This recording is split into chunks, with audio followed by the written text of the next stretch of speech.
Assalamualaikum warahmatullahi wabarakatuh. Akkam nagaya fayyada.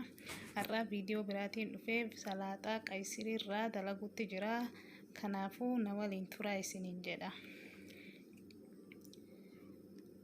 Asii qaysirii danfifadha. Qaysirii lama danfisaa. Amma asii wanni an qabu maraa kaarotii, timaatima, killee, shunkurtii, loomii, cucumber fi qaysiriidha.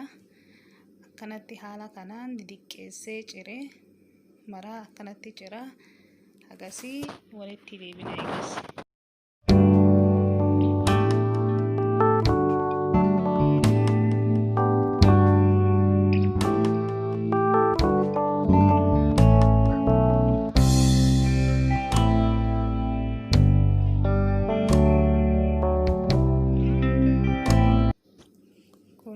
Egas waan maraa ciradhee jira.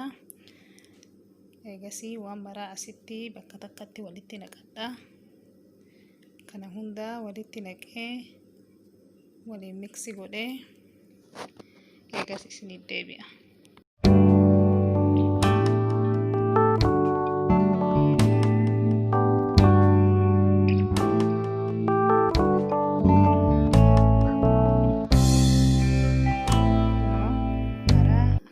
Waliin dhahee geesse amma dressingii tolfadha.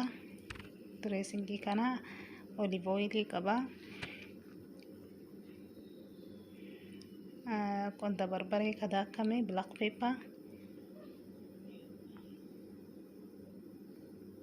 maruu haguma isin barbaachisutti naqattanii, loomii qaba. Loomii takka itti cuunfe,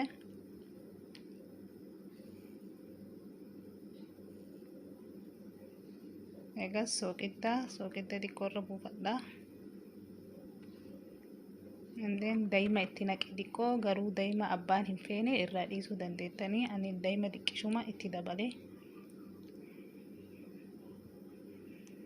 Egas akkanatti maraa waliin dhahee asitti jalapeno qaaraa ciramee zafamee kaahame tokko jira, san itti naqa. Egas dressingii kiyya ka amma godhe san maraa akkanatti itti naqee walitti miksi godha. Egaa akkanatti dressingii martuu wal seenee bakka hagas gahee qophaa'ee egas akkanatti baafadhee killee tiyya irratti ciradhee haganatti yeroo gabaabaa keessatti qopheessaa. Kanaafuu akkanatti akka godhattan hedduu gaariidha, bareedaadha. Viidiyoo kiyya like, subscribe naa gochuu hin dagatina. Yeroo biraa walitti deebina.